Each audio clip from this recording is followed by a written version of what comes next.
اللہم صلی وسلم علی نبینا محمد۔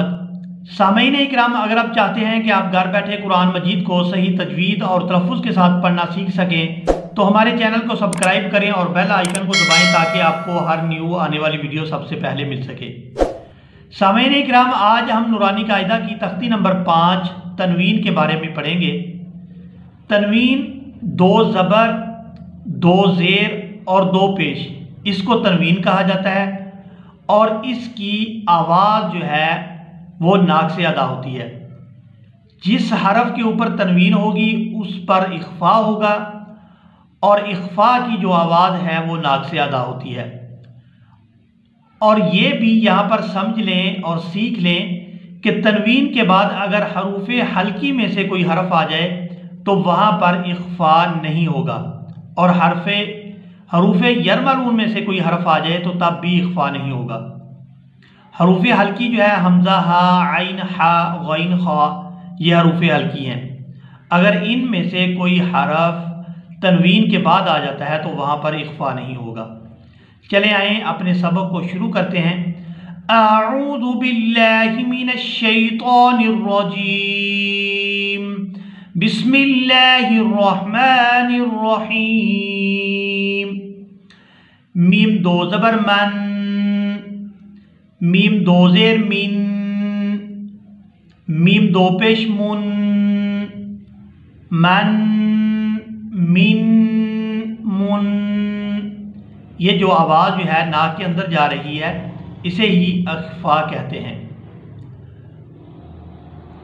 آگے دیکھیں، با 2 زبر بن، با 2 زیر بن، با 2 پیش بن، بن، بن، بن۔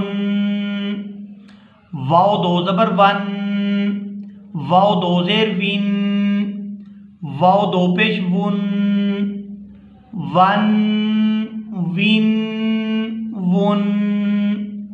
یہاں ایک بات اور سمجھ لیں کہ یہاں جو تنوین کے ساتھ الف آتا ہے یہ نہیں پڑھا جائے گا، یہاں ہم اس کو صرف واو کو اور 2 زبر کو پڑھیں گے۔ اسی طرح یہاں پر فا 2 زبر فن، فا 2 زیر فن، فا 2 پیش فن، فن، فن، فن۔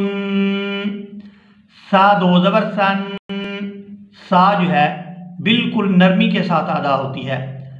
سا 2 زبر سن، سا 2 زیر سن، سا 2 پیش سن، سن، سن، سن۔ زال 2 زبر زن، زال 2 زیر زن، زال 2 پیش زن، زن، زن، زن۔ ضا 2 زبر زن، ضا 2 زیر زن، ضا 2 پیش زن، زن، زن، زن۔ زا 2 زبر زن، زا 2 زیر زن، زا 2 پیش زن، زن، زن، زن۔ اسی کے ساتھ ہی آج کا ہمارا سبق مکمل ہوا۔ ملیں گے ایک نئی ویڈیو میں، تب تک کے لیے اللہ حافظ۔